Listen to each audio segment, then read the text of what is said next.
আজকে আমরা যাচ্ছি প্রায় ৩,০০০ বছর পূর্বে জেগে ওঠা একটা প্রাচীনতম দ্বীপে। আর এইটাই হচ্ছে বাংলাদেশের প্রথম ও প্রাচীনতম দ্বীপ, যেটা জেগে উঠেছিল বঙ্গোপসাগরের বুকে। বলছি বাংলাদেশের ভূখণ্ড থেকে সম্পূর্ণ বিচ্ছিন্ন দ্বীপ সন্দ্বীপের কথা। আমাদের যাত্রা শুরু হয় ফেনী থেকে খুব সকালে।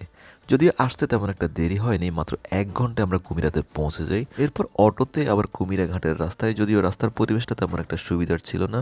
কিছুক্ষণের মধ্যে আমরা পৌঁছে যাই কুমিরা ঘাটে।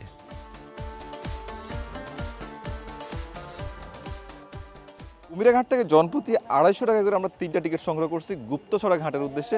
পাশাপাশি এখান থেকে ট্রলারে কিন্তু ছেড়ে যায় ১৫০ টাকা জনপ্রতি আপনারা যেতে পারবেন। এর পাশাপাশি জাহাজ ও ফেরি কিন্তু ছেড়ে যায় বাঁশবাড়িয়া ফেরিঘাট থেকে, সেগুলো থেকে আপনারা যেতে পারবেন।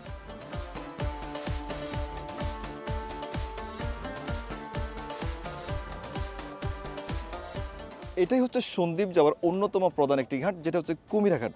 যদিও এর পাশে আরো বেশ কয়েকটি ঘাট আছে, বাঁশবাড়িয়া ঘাট, সীতাকুণ্ড ঘাট সহ আরো বেশ কয়েকটি ঘাট আছে, আপনি সেগুলো থেকে সন্দ্বীপ যেতে পারবেন। তবে আজকে আমরা এইখান থেকে যাব সন্দ্বীপ।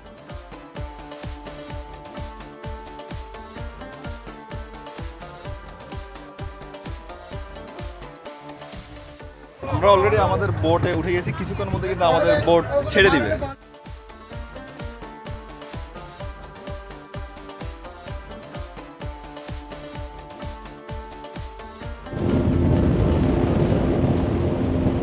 এই নিয়ে এটা আমার দ্বিতীয়বার মতো সন্দ্বীপ যাত্রা, তাও স্পিড বোটের মাধ্যমে। আসলে সন্দ্বীপ যাত্রায় যে স্পিড বোটের গতি থাকে এত বেশি থাকে, অনেকে যারা ভয় পায় তারা আসলে এগুলোতে না ওঠাই বেটার হবে।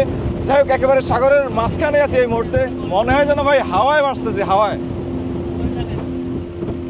সাধারণত শীতকালে সাগর ঠান্ডা থাকে, ঢেউও কম থাকে, যার কারণে তেমন একটা সমস্যা হয় না। তবে ভাই বর্ষাকালে কিন্তু প্রচণ্ড ঢেউ থাকে, সাগর উত্তাল থাকে, যার কারণে কিন্তু যাতায়াতে কিছুটা সমস্যা হয়ে থাকে। আর এই রুটে ট্রলার, স্পিড বোট এবং সি ট্র্যাকগুলো দিনেই চলাচল করে, তবে ফেরি মাঝে মধ্যে রাতেও চলাচল করে জোয়ার থাকার কারণে। বাড়ি কোথায়? সন্দীপ। কোন গ্রাম? সন্দীপের মগধারা উত্তর ১ নম্বর ওয়ার্ড। মগধারা ১ নম্বর ওয়ার্ড। কি করেন? কৃষি কাজ করি। কৃষি কাজ করেন। কুমিরাঘাটে কেন আসছিলেন? আরে আমার স্বাস্থ্য বোনের বিয়ে ছিল, বিয়ে ও আচ্ছা, এখন আবার বাড়িতে যাচ্ছেন না? সন্দ্বীপে প্রবেশ করতেই আমরা বিশাল এই চরগুলো দেখতে পাই দুই পাশেই।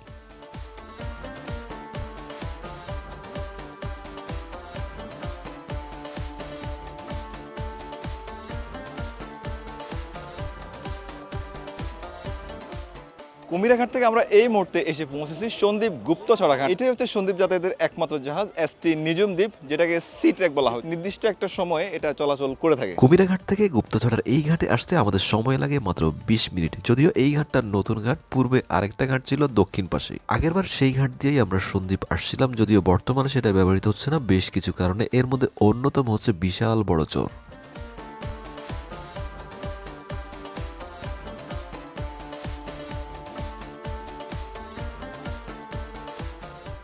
বাস, ট্রাক সহ বড় গাড়ি চলাচল ছিল সন্দ্বীপবাসীর জন্য এক প্রকার স্বপ্নের মতো, আর সেই স্বপ্নই পূরণ হলো ফেরি চলাচলের মাধ্যমে এই ঘাট দিয়েই।